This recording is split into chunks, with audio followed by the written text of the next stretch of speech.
이거는 뒷공작을 한 거야. 이거 말도 안 되는 말도 안 거야. 되는 짓거리야. 이건 대통령 완전히 무시한 거지. 대통령과의 사전 협의조차 묵살한 사상 초유의 서면 제청, 조희대 대법원장의 노골적인 대통령 패싱과 인사농단의 전말을 짚어봅니다. 이걸 법원행정처장 단독으로 했다고? 네. 말도 안 되는 소리 하고 있어요. 그리고 이거를 마치 이렇게 얘기를 하잖아요.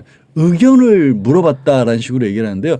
법원행정처장하고 일상 판사하고는요, 일반 판사하고는요, 이게 이 상하관계가요 있을 수 없는 일이에요. 그냥 법원행정처장이 그렇게 연락을 했다는 걸 받는 사람 입장에서는 대법원장이 나가시죠라고 얘기한 거예요. 사실은. 그렇지. 자, 이게 노경필 처장이 어제 질의응답 과정에서 보면은, 그러니까 자기도 모르게 질문에 답하다 보니까 약간 실토한 거거든요. 왜냐면 첫 질문이 뭐였냐면, 이 얘기가 나오게 된 첫 질문이 뭐냐면, 전화하셨죠가 먼저 나왔어요. 그렇죠. 민주당 의원, 뭐 김기표 의원도 그렇고. 전화하셨죠. 근데 어제 제보를 받은 것 같아요, 민주당 의원들이. 받았죠. 원래 1월 달에 추천된 4명의 후보자 중 1명에게 사퇴 요구하셨죠? 바로 질문이 나와요. 노경필 처장이 이걸 부인해요. 당연히 맞습니다. 이럴 수는 없잖아. 말도 안 되는 압박이니까. 그래서 그거를 부인해요. 네. 아닙니다. 사퇴 요구한 적 없습니다. 그럼 뭐 했냐? 전화는 왜 했냐? 왜냐하면 전화한 건 시인해버렸으니까 그렇죠. 이미. 전화 왜 했냐라고 계속 캐물으니까 이게 실토가 돼버린 거예요. 아, 사실은 사퇴를 요구한 게 아니라 의견을 물어본 거예요. 의견을 후보 절차를 아예 그냥 처음부터 다시 하자는 제안이 있어서 네. 후보자 4명에게 후보 추천 절차부터 다시 하는 거에 대해 동의하냐고 의견을 물어본 겁니다. 한 사람한테만 그런 게 아니라 전부 다에게. 자, 근데 이거를 실토하게 된 건데 이거 자체가 잘못된 거죠. 후보 절차 자체를 다시 하자는 제안을 누가 했을까요? 그 제안이 나왔다는데 조희대 대법원장이 했다는 거죠. 당연히 100%지. 그리고 후보 절차를 처음부터 다시 하는 이유는 뭡니까? 지금 다 어제 실토가 됐습니다만 싫어. 조희대 대법원장이 조희대가 원하는 싫어. 송은기 판사를 청와대에서 동의하지 않자 협의도 안 한 상태에서 그냥 내가 원하는 후보 아니면 나 엎을 거야. 이거거든요. 지금 아무 이유도 없이. 이거 진짜 그래서 제가 처음에 시작할 때 쿠데타라고 말씀드릴 수밖에 없었던 게 이 지금 다시 한번 말씀드리지만 일반 사회에서 요즘 2026년에 대한민국의 사회의 어떤 관계들하고 좀 달라요. 법원의 판사들은요, 여러분들이 생각하는 것보다 한 30년 정도 전분의 어떤 그런 인식이라고 봐야 될까요? 30년 정도 전에 인식을 갖고 있다. 자기들끼리는요. 정말 팍팍한 어떻게 보면 상명하복이라는 게 군대보다 더 심해요. 그러니까 정말 좋은 말로 존중한다고 하지만 그게 아니라 부모님 모시듯이 예전에 부모님 모시듯이 그렇게 해요. 이 상명하복 관계가. 정말 별로다. 진짜 들으면 별로야. 들을수록 너무 별로다. 진짜 그런 별로인데 거기에 법원행정처장이 그렇게 생각하시는 거 그렇게 하는 거 어떨까로 의견을 물었다. 의견을 물은 게 아니라요. 부답시서 의견을 왜 물어봐? 그러니까 이런 거야. 그냥 아버지가 너 나가래라고 전화한 거야 그냥. 근데 이게 법을 어기려는 시도라고 봐요. 이게 일단 책임 물어야 된다고 그렇죠. 보는데 그렇지. 대법관 후보 추천 위원회는 어떤 거냐면 법원 조직법에 따라 구성되는 겁니다. 그래서 법정위원회예요. 법정위원회. 그렇죠. 법에 명시된. 법에 명시되어 있습니다. 그래서 법적 절차를 거쳐 추천된 후보는 대법원장이 존중하도록 딱 규정이 되어 있어요. 맞아요. 근데 4명 추천됐잖아. 4명으로 딱 추려졌잖아. 그럼 대법원장은 그 중에서 제청을 해야 되는 거야. 그리고 근데 이거를 다시 원위치 시키려고 했다라고 하는 거는 청와대나 혹은 대통령이 선호하는 후보를 끝까지 조희대가 배제하겠다는 거지 않습니까? 그렇게 배제하기 위해서 아예 법적으로 이렇게 규정되어 있는 거를 완전히 통째로 드러내려고 했다는 거죠. 그렇죠. 그것도 자기 마음대로 누구랑 협의도 없이. 이거는 법률을 이딴 식으로 지금 대법원장이 다루고 있다는 거고 법원행정처장이 이렇게 했다는 거는요. 이 선수는 이건 진짜 이거 책임 물어야 돼. 이거는 위법인 것 같은데. 위법인 것 같아. 실토한 것 같아요. 어제. 봤을 때는 만약에 다른 국가기관에서 이런 일이 벌어졌다라고 법원에 데려가잖아요. 다 해임이야 이거. 그럼 형사처벌할 것 같아. 맞아요. 이거 형사처벌감이야. 이거는 우리니까 우리는 어차피 대법원이니까 우리가 해도 돼라고 한 것이지 만약에 다른 그냥 일반 공공기관에서 이런 일을 했다. 네. 근데 누가 기소를 했다. 그럼 이런 식으로 좀 처리하면 안 되지. 직권남용이야. 형사처벌했을 것 같아.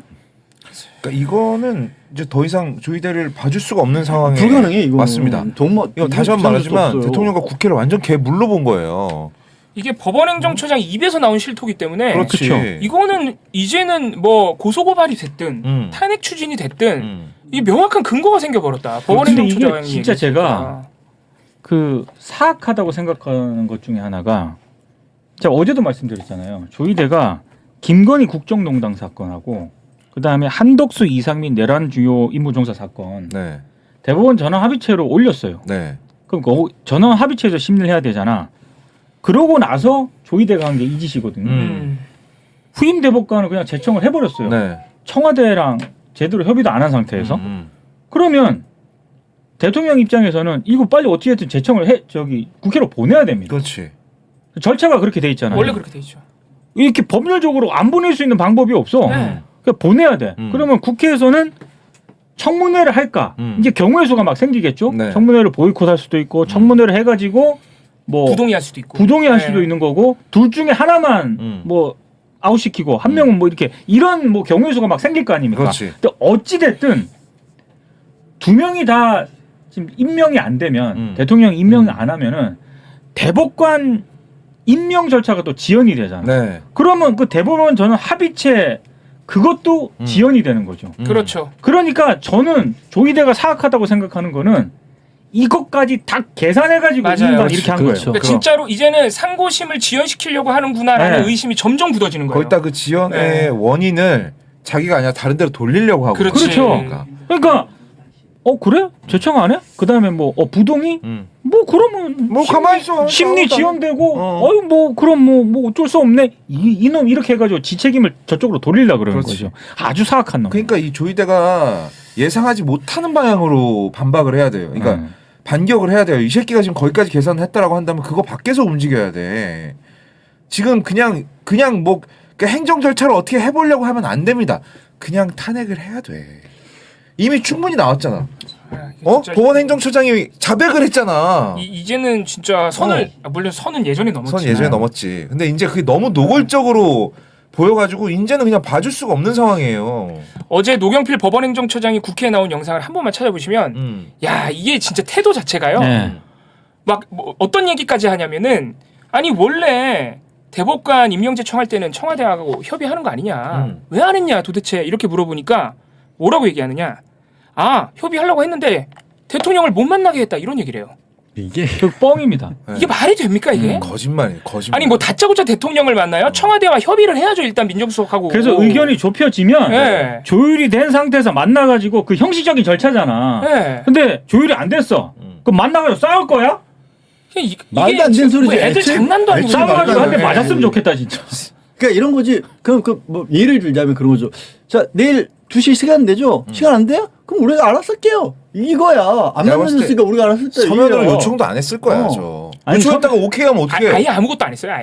네. 그러니까 이것도 말이 참 웃긴 게 서면으로 하게 돼 있는 거 서면 제청 그거 원래 그렇게 하게 돼 있다 이 얘기를 하거든. 와 진짜 아까 똑같은 얘기야. 조율이 끝났어. 네. 그 다음에 대면 해가지고 자 이렇게 해가지고 합정을 합정을 했어. 네. 그 다음에 마지막으로 공식 서류를 보내는 게 서면 제청이야. 네. 근데 앞에 생략 다 하고 서면 제청하기로 돼 있어서 서면 제청했다고. 그 아까 얼굴 좀 띄워봐봐. 법원행정처장. 겁나 싸가지 없는 놈이에요. 저 조이대 똑같은 놈이야. 조이대 저거. 딱깔이지 뭐. 어? 지금 지 저거- 뒤에 조이대 있다 이거지. 저게 어디서 나오냐면요. 어떤 시기에서 나오냐면 결국 그게 법적으로 봤었을 때 옳은지 그른지 판단할 수 있는 권리는 우리에게 있다라는 게 항상 깔려 있어요. 그러니까. 그러니까 저렇게 말할 수 있는 자, 거예요. 그러니까 이제 앞으로 어떻게 해야 되는지를 좀 우리가 얘기를 해봅시다. 근데 사실 거비가 말하는 스타일의 말을 평소에는 제가 별로 동의를 안 하는데 지금은 그렇게 갈 수밖에 그치. 없어요. 그러니까 한참 탄핵. 넘었어요. 지금은 법대로 법을 지들이 갖고 있는데 우리도 법대로 해야 돼. 탄핵을 해야 돼. 그리고 지네한테 결정권이 없는 쪽으로 밀어야 돼. 그러니까 이게 지금 절차를 어떻게든 밟아야 되거든요.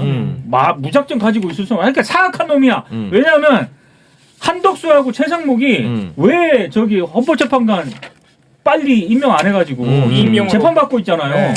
이것도 마찬가지거든요. 네. 대통령을 어쨌든 국회로 보내야 된단 말이야. 그래서 그걸 국회에서 민주당이 어떻게 할 것인가는 일단 당 차원에서 논의를 해야 되고 네. 청문회 해가지고 하여튼 뭐 부동의를 하든 그거는 그것대로 하고 부동의해야 돼. 일단 부동의해야 네, 돼요. 한 그건- 명도 들어주면 안 돼요. 그건 그것대로 가고 탄핵은 네. 이게 나중에 헌법재판소에서 어떻게 되든 간에 압박 차원에서라도 이건 해야 돼. 일단 업무 정지를 시켜야 돼. 얘를. 이게 형 만약에 업무 정지 되면은 업무 정지 되면 그러니까 탄핵 조치에 들어서 업무 정지 되면은 대법원 업무는 어떻게 되는 거예요? 그 대행 체제에 가야지. 대행하면 자, 또 이제- 저 법무처장 같은 놈이 하는 거야? 아니 그러니까 그게 중요한 게 아니고 어.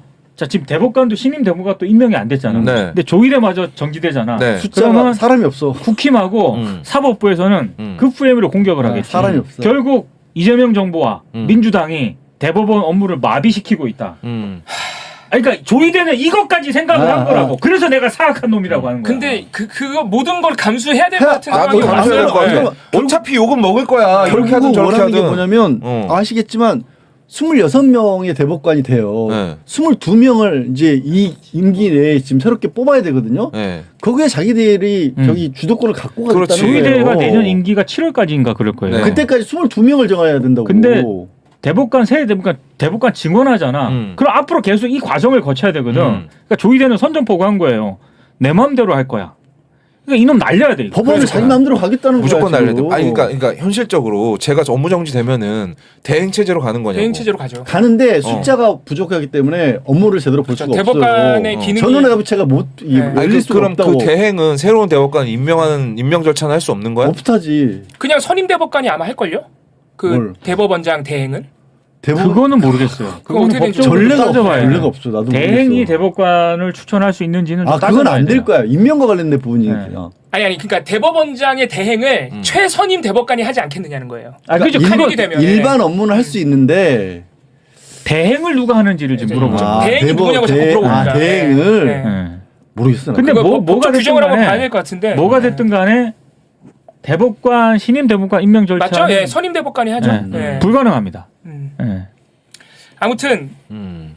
그런 사법부 기능 마비 뭐 이런 비판이 나올 게 뻔하긴 하지만 그래도 해야 돼. 어제 노경필 법원행정처장의 이런 어떤 실토 고백은 그걸 하더라도 진짜 이거는 이 그 마비를 정부가 주도한 게 아니라 그러니까 대통령실이 주도한 게 아니라 국회가 주도한 게 아니라 법원이 그 상황을 만들었다라는 걸 국민들이 인식하게끔 만들고 해야 돼. 그러니까요. 프레임 그게 상에서 지면 안 중요해. 돼. 그게 중요해. 그게 만약에 국회가 아니면 대통령실이 이재명 대통령이 나서서 이런 걸 만들었다는 식으로 가면 굉장히 불리해져요. 그러니까 그걸 노리고 있는 거야. 시간이 많이 지났는데 요거는 꼭 얘기하고 싶은데 그 측면 방금 말씀하신 측면에서 우리 언론이 진짜 이상한 게요. 노경필 처장의 어제 이 문제적 발언들 보도가 안 하죠? 보셨어요? 이거 찾아야 나와요. 아유.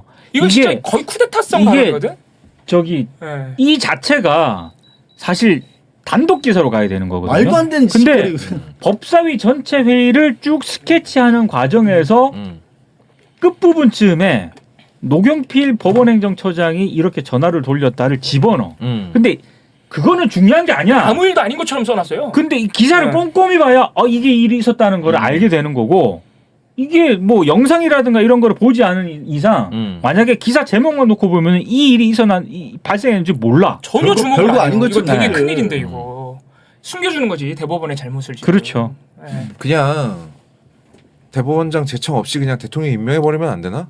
대법관을? 그거는 적당히 하지. 아니 그게 지금 거기까지 가지 말자. 아니 아니, 왜? 그럼 요것만 영상이야. 얘기할게요. 요것만.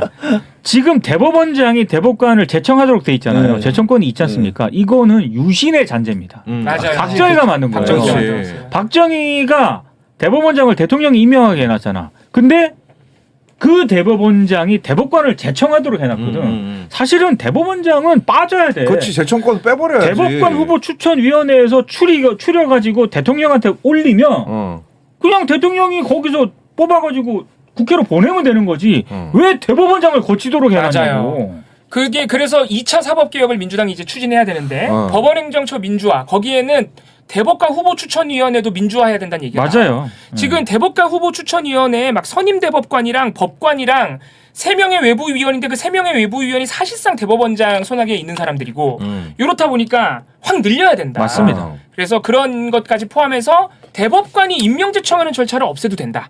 이런 이야기까지 지금 나오고 있습니다. 사전 협의도 없이 서면 쪼가리로 일방 통보해놓고 사법 침해 프레임을 씌우려 합니다. 사법부를 정쟁의 한가운데로 밀어넣는 자가 진정 수장의 자격이 있습니까? 이제 그런 와중에 사법부의 최고의 수장 조의대는 저는 화가 나는 게 아니라 좀 무섭습니다. 지금 현재 문제가 굉장히 많은데 그 중에서 가장 큰 문제가 이제 대법관을 대통령에게 제청하지 않는 문제이지 않았습니까? 지난 3월에 노태학 대법관 퇴임했거든요. 근데 후보 추천위원회가 이미 1월에 후보를 추천해둔 상태였는데 대통령에게 제청을 하지 않았어요. 대통령에게 제청하지 않는다는 이유로 국회에서 이제 탄핵을 좀 해야 되나 하는 목소리가 좀 나오지 않았습니까? 맞아요. 그러니까 조희대가 2명을 대통령에게 제청을 했는데 문제는 뭐냐? 임명권자는 대통령입니다. 네. 그래서 관례적으로 청와대하고 사전에 이렇게 교감하고 협조를 합니다. 약간의 조율. 네. 왜냐하면 임명권자가 대통령이니까. 그렇죠. 네. 근데 이놈의 조희대는 협조하지 않고 물어보지 않고 지 멋대로 이번에 제청을 했습니다. 조희대가 2명을 제청을 했거든요. 예. 노태학 후임 대법관으로 손봉기 대구지법 부장판사를 제청을 했고 이흥구 후임 대법관으로는 김성수 서울고법 부장판사를 제청을 했는데 김성수 판사 같은 경우에는 청와대와 협의를 했습니다.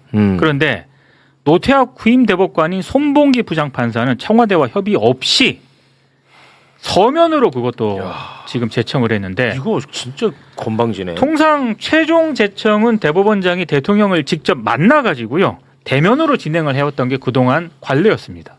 근데 이번에는 서면으로 사실상 통보를 한 거죠. 예. 자, 이제는 이제 전문 분야니까 요거를 좀 맥락을 설명을 좀 해주셔야 될 것 같습니다.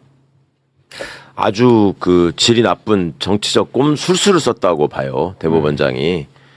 그러니까 지금 1월 달에 추천된 저기 대법관 후보를 여태 임명하지 않고 있다라고 하는 의도가 드러난 거죠. 그렇지. 이번에 해가지고 자기가 하고 싶은 사람이 따로 있었던 그렇죠. 거야. 사실은 그간에 이제 흘러나온 얘기들이 저 손봉기 부장을 시키고 싶어가지고 청와대에서는 그 김민기 판사를 원했나요?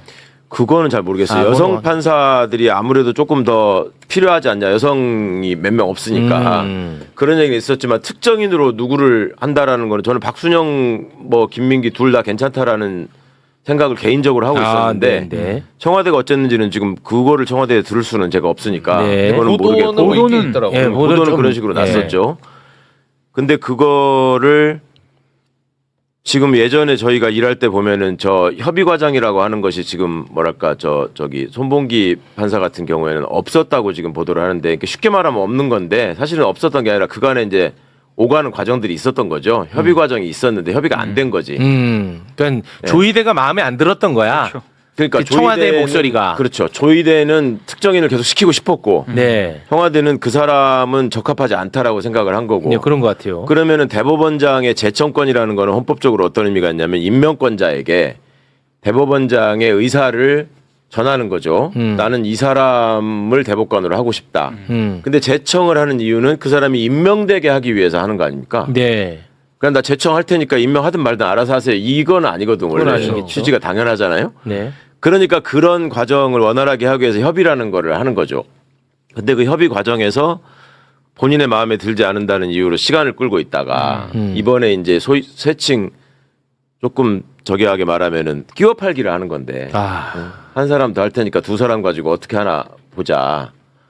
이게 참 안 좋은 건데 이게 또 검찰이 쓰는 수법이거든. 어떤 사람에 대해서 반드시 구속영장을 발부받고 싶을 때 저 같은 사람을 예를 들어서 구속을 시키고 싶고 그런데 뭔가 좀 찜찜해. 판사가 기각할 것 같아. 기각할 것 같아. 그러면은 민동기 같은 사람을 좀 선량한 사람을 끼워서 같이 청구를 하는 거야. 둘 다 기각 못하게.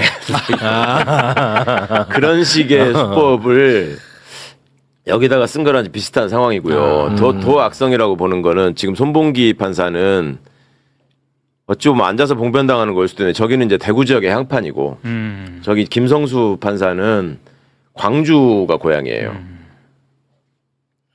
그러니까 이게 마치 지역 안배를 하는 것처럼 모양을 만들어 놓고 한쪽은 협의하고 한쪽은 안 하고 하는 해가지고 그러면은 본인이 생각할 때도 국회 동의 절차를 거쳐야 되는데 대법관은 그러면 이제 어떤 절차가 어떻게 된다고요? 이게 이제 이렇게 되면은 대통령이 그 임명 동의안을 국회로 보내고 그럼- 임명 동의안을 국회로 네, 보내고 그럼 국회가 청문회를 진행하고 청문회를 진행하고 네, 청문회 결과를 놓고 이제 이 동의할 건지를 본회의에 회부해가지고 표결을 하고 그래서 동의 절차가 통과되면 대통령 임명을 하시는 부결할 수도 있어요? 그렇죠. 국회 예, 예. 국회에서 부결로 가야겠다. 그러니까 국회에서 부결하면은 이거는 웃을 일은 아닌 거. 예, 우리 헌법 조항이 어떻게 되어 있냐면 대법관은 대법원장의 제청으로 국회의 동의를 얻어 대통령이 임명한다 이렇게 되어 있거든요. 3단계에 대법원장의 제청은 적임자를 추천하는 과정이고요. 본인이 적임자를 추천한 사람들을 이제 그 임명하기 이전에 국회의 동의 과정을 이게 87년 헌법에 들어간 겁니다. 예, 굉장히 중요한 대법관 임명에 대한 어떤 국회 통제 시스템이거든요. 이번에 이 그 추천된 사람에 대한 국회 검증이 들어가는 거죠. 그러니까 조희대 대법원장이 잔머리를 굴린 거예요. 네. 아주 잔수를 써서 반란을 일으킨 거예요. 소위 말하면. 그렇죠. 반란. 전 조희대의 반란이라고 보는데요. 왜냐하면 대통령에게 제청하는 건 헌법상 제청권이거든요. 이걸 대통령이 거부하라고 이렇게 한 것 같아요. 제 느낌에. 조희대가. 근데 실제로 거부하기 되게 힘들어요. 왜냐하면 지난번 한덕수 권한대행 시절에 헌법재판관을 국회에서 처리를 했는데 한덕수가 안 해가지고 그걸 헌재가 판결을 내렸거든요. 이거는 한덕수의 잘못이야라고. 그러니까 이건 부비 트랩 같은 걸 깔고 있는 거예요. 조희대가.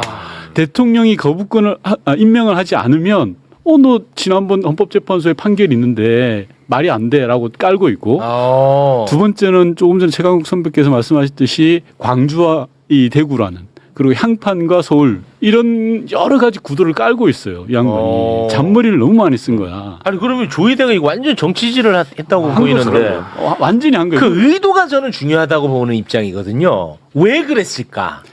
그러니까 단순하게 보면 이번 전당대회에서 조희대 탄핵 이야기가 나오니까 이 양반이 뿌리 났을 수도 있고 아주 단순하게 보면 본질적으로 보면 대법원의 원장으로서 마음에 안 드는 거예요. 지금 상황이 아주 대단히 마음에 안 들고 뭔가를 틀고 싶은 거예요. 그게 저는 핵심이에요. 무섭다고 이게. 그러니까 저는 조희대가 그러니까 이재명 대통령 후보로 날리려고 했던 사람이잖아요. 그러니까 나는 호시탐탐 기회만 노리는 것 같아요. 난 그래서 이게 무서워요. 대통령인데. 윤건영 의원님께서 헌재 재판과 관련돼 가지고 제청을 했는데 임명을 안 하면 그 부분도 잘 지적을 해주셨지만 실제로 한덕수 권한대행이 그 당시에 이제 그 마은혁 이제 정계선 조한창 임명하지 않은 것에 대해서 추후에 이 한덕수 탄핵 결정에서 이거는 굉장히 위헌 위법한 행위다라는 거를 지적을 했거든요. 지금 8월에 이르러서야 지금 노태학 대법관 후임을 그러니까 제청을 했잖아요. 제청을 했지만 기존에 7개월 동안 제청하지 않은 그 위헌 위법성은 치유되지 않습니다. 이거는 여전히 대법원장으로서 굉장히 위헌적 행위를 한 것으로 남아 있는 것. 이것도 지적하는 것도 의미가 있죠. 그렇습니다. 아니 그 임명을 한다는 말에 오해가 있을 수 있어서 그러는데 중간에 국회 동의 절차가 있기 때문에 정확히 말하면 대통령에다 제청을 했는데 임명 동의안을 국회로 안 보낼 수가 있잖아요. 대통령이. 그러니까 예전에 한덕수나 최상목이가 했던 거는 거기에 비유할 수 있는 거고. 근데 이제 국회로 오면 국회가 청문회를 거친 다음에 동의하느냐 마느냐 전적으로 국회의 권한이고 그다음에 국회가 동의를 해서 보냈는데 대통령이 거기서 또 임명을 안 할 수가 있는 거지. 원래는 안 그러는데 윤석열이 때 만들어진 그런 거 얘기하면 처음 봤죠 그때. 두 가지 그게 있는 건데 이 대법관 헌법재판관과 달리 이 국회 동의 절차가 중간에 있기 때문에 이제 국민적인 판단을 받아야 되고 조희대 씨의 입장을 가장 좋은 쪽으로 해석을 해주면 이분이 법원 내에서 이제 가장 고집이 센 판사다. 예전부터. 누가요? 조희대가. 그런 평가를 받아왔어요. 그러니까 자기는 윤건영 의원 말씀처럼 지금 정치권의 상황이나 이런 돌아가기 마음에 안 드는 거야. 그리고 나는 사법권 독립을 계속 수호하는 원칙적인 판사야. 자기 생각할 때. 그러니까 가장 좋은 쪽으로 해석하자면. 그러니까 나는 헌법상의 제청권을 그냥 행사할 테니까 그러면 부동의를 시키든지 거부해보세요. 말하자면 입법부하고 행정부에다가 공을 던진 거예요. 정치적 파장을 염두에 두고. 그래서 국민들이 보기에 누가 이기나 해봅시다. 이런 마음이 있을 것 같고. 아니 그렇게 예를 들어서 이재명 대통령 흔들어서 어떤 것을 얻으려고 하느냐가 저는 문제라는 거죠. 이게 거거든요. 지금 그 법원조직법이나 이 사법개혁 법안들이 통과가 돼가지고 대법관 숫자가 늘어나잖아요. 그러면 앞으로 조희대 씨가 내년 7월까지가 정년이기 때문에 그 안에 또 대법관 제청 이게 필요한데 본인은 앞으로도 계속 이런 식으로 내 맘대로 하겠다라는 일종의 기싸움. 기싸움. 그럴 수는 있겠네. 그럼 이제 국회 입장이 대단히 중요할 것 같은데. 그래서 저는 이건 뭐 간명한 것 같습니다. 예. 제가 볼 땐 조금 전에 말씀드린 것처럼 조희대 대법원장의 의도 그리고 정치적인 노림수가 딱 뻔히 보이잖아요. 국회에서 철저히 검증하면 됩니다. 네. 뭐 길게 이야기할 것도 그렇죠. 없고 그리고 대통령한테 부담 줄 필요도 없고요. 네. 국회가 따박따박 제의를 하면서 검증을 잘하면 뭐 답은 나와 있는 것 같습니다. 네, 알겠습니다. 저는 아무튼 조금 더 악의적으로 지켜보도록 하겠습니다. 그리고 국회가 시간 끌지 말고 네. 정해진 대로 하는 게 중요해요. 맞아요. 예전에도 보면은 대법원장, 대법관 그 부동의해야 된다고 한참 그러다가 시간 가고 나면은 또 이래저래 로비 받아가지고 스무시 넘어가고 또 그랬거든. 그런 짓 안 해야 돼. 그런 게 있어요. 이제 궁금한 게 이게 만약에 어. 국회에서 동의를 안 했다. 두 사람 중에 한 사람이라도 그러면 다시 절차를 또 밟아야 되는 다시 거잖아요. 밟아야죠. 새로운 사람으로 네, 다시 다시 밟아야죠. 똑같은 사람은 안 되고. 그렇죠. 다시 밟아요. 그러면 새로운 추천은 새로 받아요. 대법원 전원합의체로 회부된 사건들이 있지 않습니까? 네네. 김건희 건이라든가 뭐 한덕수 건이라든가 그거는 그럼 연기가 되는 거예요? 아니죠. 지금은 없는 공석 상태에서 진행이 되는 거예요. 아. 네. 그 상태에서 할수 왜냐하면 전원합의체는 있는데 우리 법에 대법관의 3분의 2 이상의 출석이 이제 그 아하. 전원합의체 요건이기 때문에 네네. 지금 두 석이 공석이 되더라도 진행이 가능해요. 근데 아하. 그러면은 진행하다가 네. 그 결론이 아직 안 난 상태에서 두 명이 새로 들어오면 네. 그래도 두 명을 배제하고 들어오면은 약간의 시간을 더 그 사람들이 기록 검토를 해야 되니까. 근데 시급한 사건이면 기록 검토를 빨리 할 수 있으니까 그것 자체는 큰 문제는 안 되죠. 조희대 대법원장의 장기가 기록 빨리 보는 거잖아요. 네. 이틀이면 다 봅니다. 뭐 수십만 페이지도 금방 보는데. 그렇습니다. 그러니까 지금 현재는 전원합의체는 그냥 진행은 될 수 있어요. 알겠습니다. 자, 그리고 정성호 법무부 장관이 이 사직서를 제출을 했습니다. 사법부를 정치행위의 도구로 쓴 거 네. 아닙니까? 그래서 이번에 이재명 정부를 흔들어 가지고 우리가 정권을 가져올 수 있겠는데 생각하는 사람들이 대법원장을 끼고 대법원장 네가 그 앞장서 봐 이렇게 된 거 아닌가? 대법원장 혼자서 왜 이런 일을 해요? 자기가 임기도 얼마 안 남았는데. 동의합니다. 예. 그러니까 정치행위도 아주 심각한 정치행위를 한 거지. 예, 그러니까 이게 이제 아까 제가 직무유기를 직권남용으로 바꿨다는 얘기인데 직권남용은 난 종용할 생각이 없었습니다. 그냥 뭐 다 4명이 동의하면 무효가 되는 겁니다라는 취지로 설명을 하는데 그거는 노경필 판사의 법리적 해석이고 국민의 법감정으로 놓고 볼 때는 그게 아니다. 그러면 이게 뭐냐? 정치투쟁이라고 봐야 되는 거고 아니라고 하더라도 봐야 되는 거고 그렇게 해석되죠. 결국은 대통령이 되기 전에 대통령 민주당 대통령 후보 신분이었던 후보가 될 것이 명확하냐 했던 이재명이라는 그 신분과 대통령이 되고 나서의 현재 이재명을 조희대 대법원장은 인정하지 않는 것이다. 후보로도 인정 안 그렇기- 했고 예, 그렇기 대통령도 인정 안 때문에 하는 거죠. 그렇기 때문에 당일날 소위 이재명 선거법 공선법 사건이 오자마자 대법원에 오자마자 당일날 2부에서 전합체로 회부해서 9일 만에 두 번의 심리를 열어가지고 9일 만에 파기환송한 거 아닙니까? 유죄 취지로. 네. 그때와 지금과 달라질 것이 없다. 그러면 그때의 정치 지형으로 돌아가 보면 그 당시에 어느 쪽이 집권할지 윤석열 탄핵 이후에 어느 쪽이 집권할지를 알 수 없는 상황에서 새로운 후보를 만들려고 하는 정치적 토양이 있었고 한덕수를 만들려고 한 거 그 아닙니까? 토양이 지금까지도 유지되고 그렇죠. 있는 것이다. 이 말씀을 듣고 싶어 하는 거 아니겠습니까? 그렇습니다. 지금 김영현께서? 그렇고 저는 그게 동의합니다. 거기 혼자 결정한 게 그때 아니었다고 의심했듯이 이 결정도 연장선상에서 혼자 뜬금없이 했을 리가 없다 이게. 뜬금없는 거 아니죠. 그 하나의 세력이 존재하는 것 같다.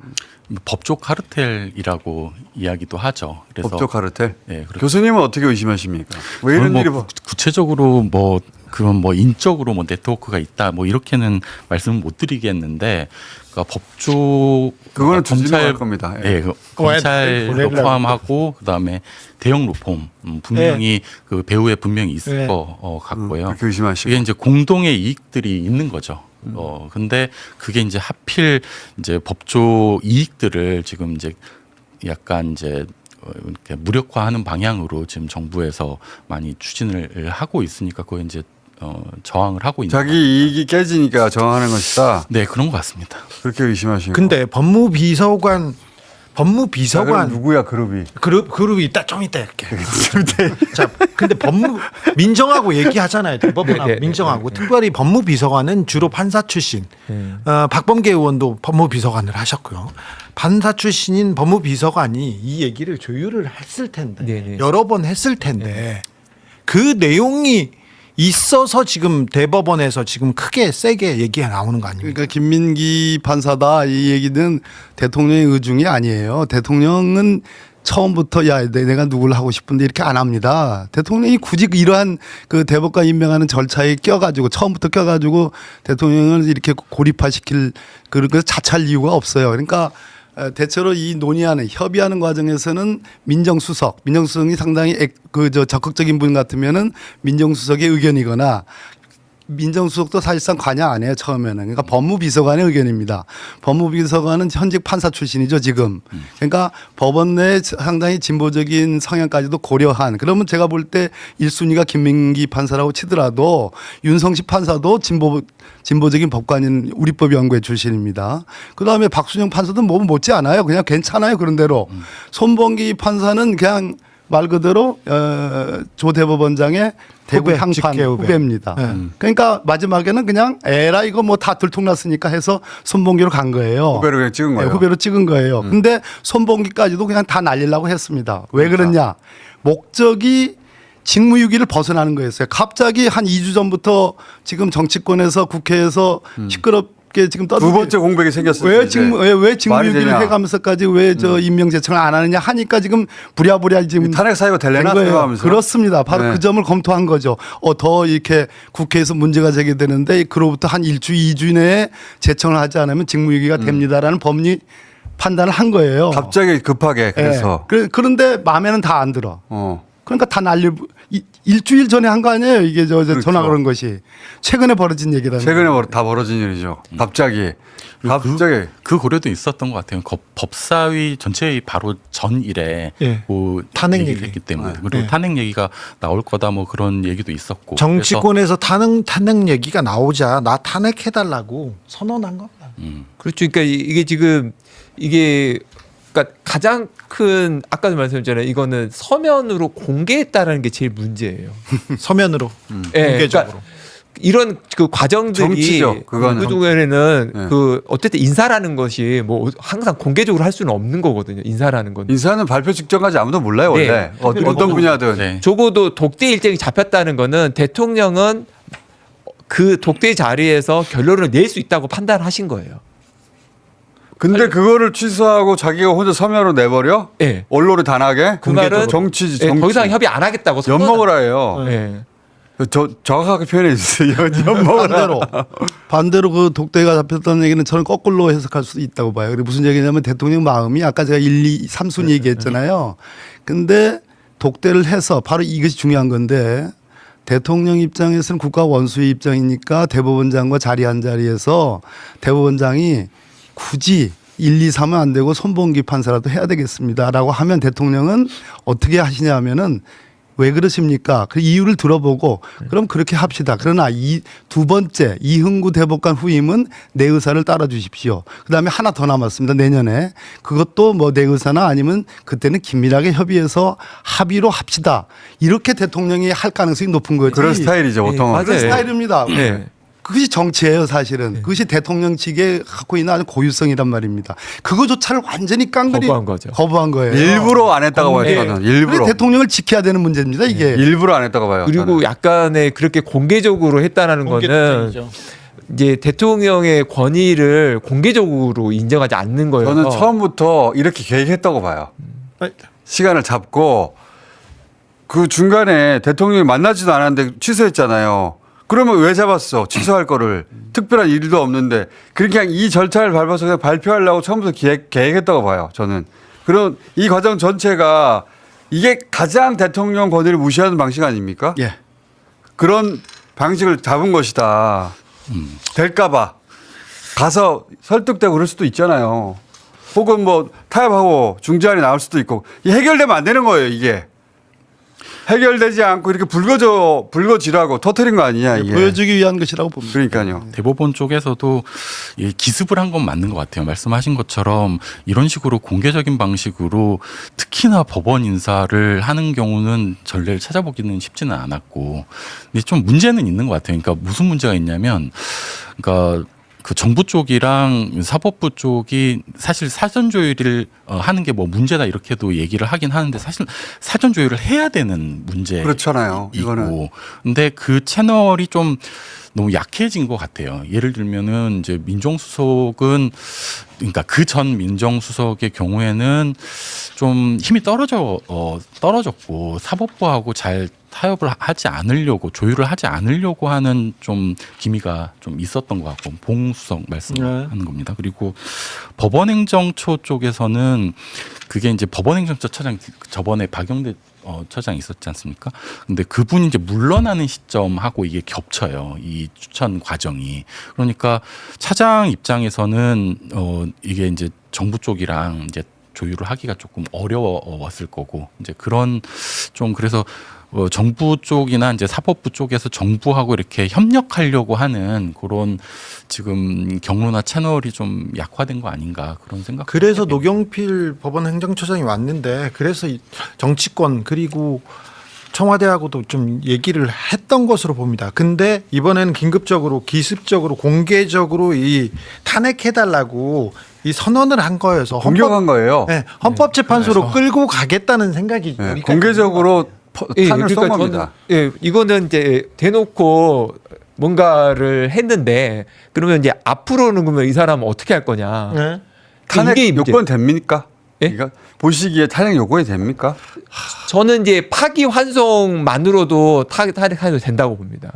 파기환송만으로도. 그리고 이제 요거는 이제 그 추가적인 사유 중에 들어갈 수가 있는데, 결국은 지금 그 대법원장 임기가 내년 6월까지거든요.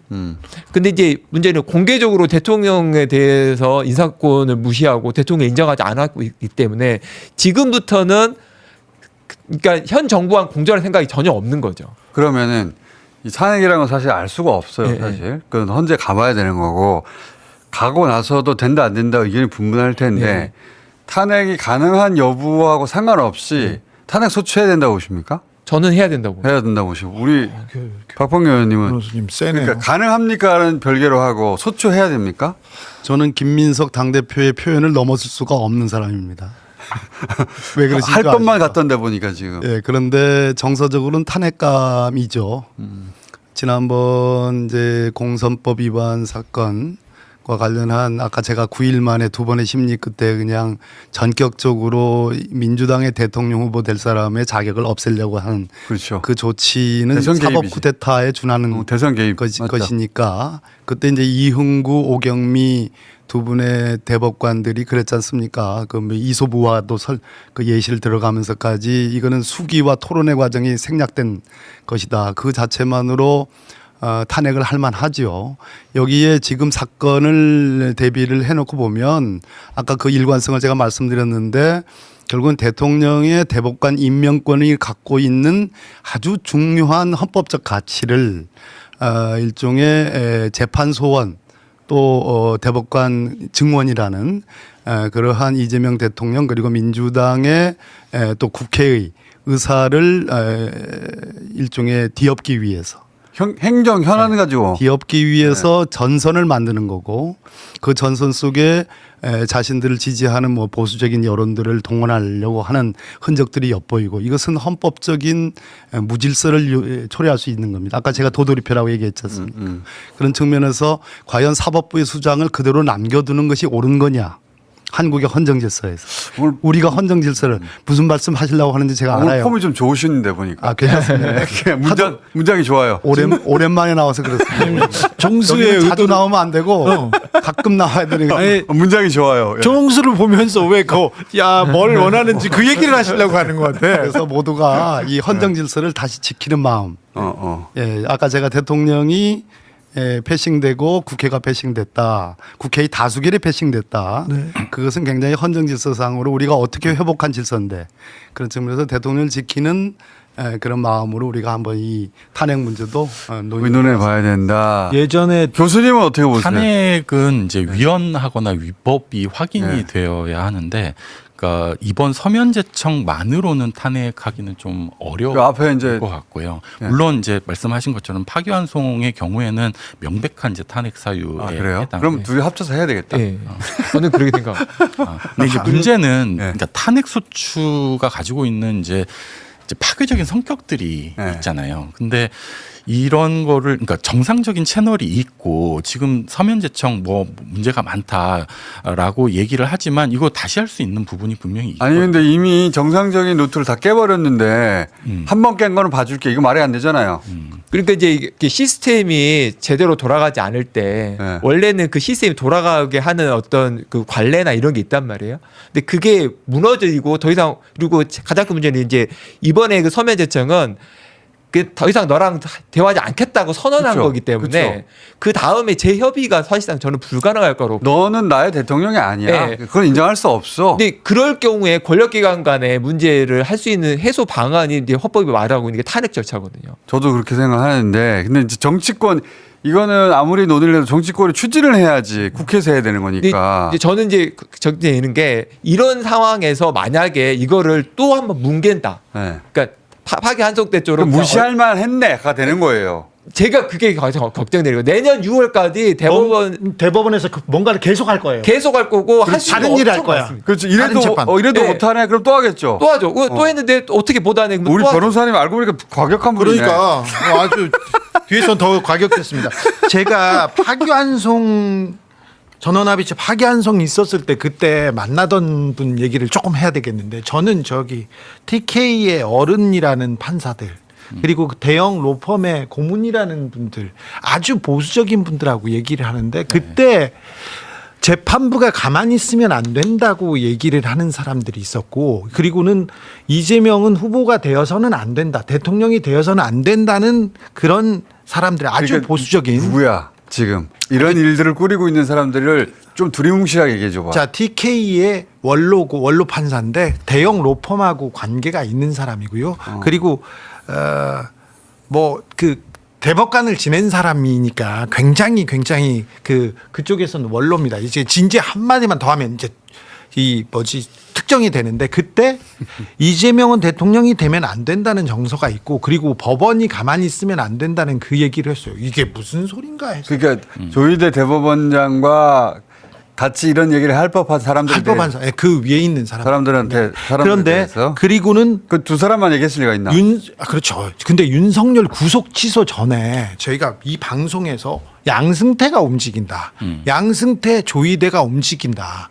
절대 지기현이 혼자서 판단할 수 없고 지기현이 이 판단을 위로 물어봤다더라. 그런데 그 윗선이 서울중앙지법원장이 아니라 그 위에 그러면 대법원장과 그 위까지 물어봤다. 원로들한테 다 물어봤는데 그 사람들이 원로 몇 명이야 몇 명? 몇 명이라고 하면 안 돼. 이제부터는 이제 특정돼요. 자, 그 사람들이 법원이 가만히 있으면 안 된다는 얘기를 했어요. 그러니까 정치하라는 거잖아 지금. 그런데 이 정권을 그냥 받아들일 수는 없다는 거잖아. 그때 보세요. 파기환송 그리고 윤석열 구속 취소 아예 정치행위인데 법원의 판단을 정치권으로 끌고 들어왔지 않습니까? 이번에도 그런 얘기야. 이게 똑같은 성격이에요. 완전히. 네. 그런데 그때마다 이 대법관들이 판단하기도 하지만 그 주변 사람들한테 물어볼 수도 있죠.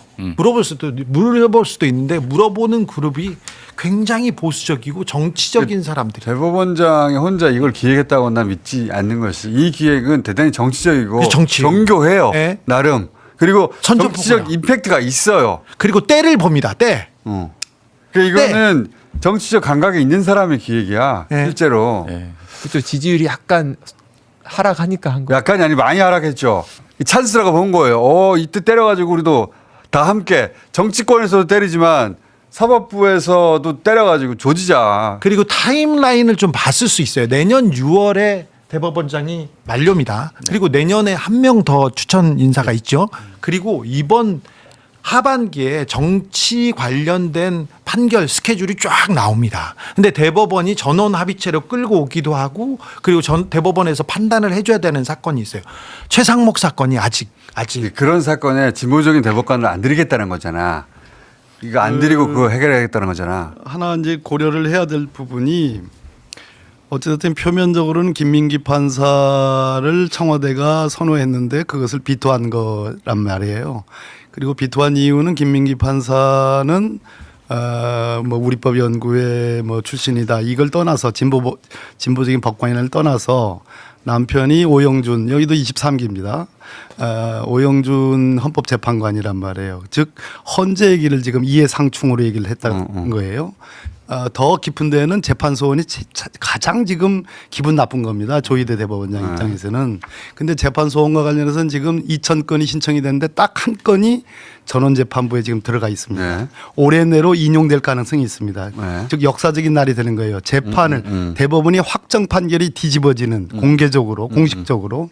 그렇게 된다면 최초의 일이죠. 예, 이 국면에서 이것이 탄핵 아까 우리 주진우 기자께서 말씀하신 나 탄핵해라. 탄핵 소추할 가능성이 높다고 지금 조 대법원장은 본 거죠. 그래서 탄핵 소추가 되면은 헌재로 가지 않습니까? 이 국면에서 헌재 아까 제가 말씀드린 재판 소원 사건과 이 탄핵 심판 사건이 같이 오버랩될 수 있는 거예요. 여러 가지로. 그랬을 때 보수가 할 수 있는 일들은 뭘까? 헌재의 정당성을 규탄할 겁니다. 아마. 이 심리 과정에서 여러 가지로.